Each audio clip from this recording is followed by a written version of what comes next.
রাজধানীর উত্তরায় মানবিক উদ্যোগের আরেকটি দৃষ্টান্ত স্থাপন করেছেন বাংলাদেশ জামায়াতে ইসলামী ঢাকা উত্তর সিটি কর্পোরেশনের মেয়র প্রার্থী সেলিম উদ্দিন। পূর্বের ঘোষণা অনুযায়ী কোরবানির ঈদ উপলক্ষে উত্তরা আজমপুর বায়তুল মোমিন মাদ্রাসা ও এতিমখানায় একটি গরু উপহার দিয়েছেন তিনি। কিছুদিন আগে আয়োজিত এক পুরস্কার বিতরণী অনুষ্ঠানে মাদ্রাসা শিক্ষার্থীদের উদ্দেশ্যে সেলিম উদ্দিন বলেছিলেন, কোরবানির ঈদে তোমাদের জন্য একটি গরু উপহার দিব। আর সেই প্রতিশ্রুতি বাস্তবায়ন করতেই আজ তিনি উপস্থিত হন উত্তরা আজমপুর বায়তুল মোমিন মাদ্রাসা ও এতিমখানায়।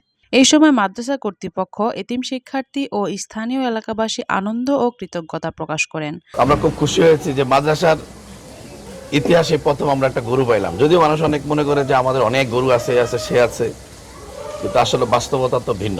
আলহামদুলিল্লাহ, অনেক ভালো হয়েছে। এই গরু পেয়ে খুশি তোমরা? জি আলহামদুলিল্লাহ। সেলিম উদ্দিন ভাইকে আমরা অনেক ধন্যবাদ জানাচ্ছি। কেন জানাচ্ছেন? তিনি আমাদেরকে একটা গরু দিয়েছেন। তারা বলেন, এমন মানবিক উদ্যোগ সমাজে ইতিবাচক দৃষ্টান্ত তৈরি করবে। মানবিক ও সামাজিক কর্মকাণ্ডের মাধ্যমে সাধারণ মানুষের পাশে থাকার প্রত্যয় ব্যক্ত করেছেন মেয়র প্রার্থী সেলিম উদ্দিন।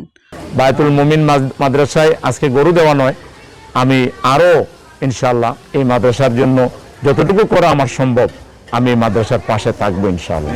স্থানীয়দের আশা, ভবিষ্যতেও এ ধরনের উদ্যোগ অব্যাহত থাকবে।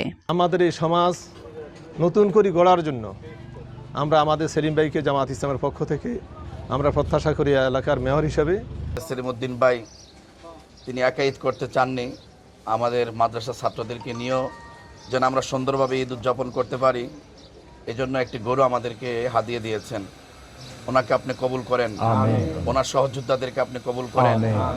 আল্লাহ এরকম দিনদার, ফরজগার, বুঝমান, আন্তরিকপূর্ণ মানুষ যদি ঢাকা সিটির দায়িত্ব পায়, তাহলে আমরা বিশ্বাস করি ঢাকা সিটির যেই নোংরা পরিস্থিতি এটা থাকবে না।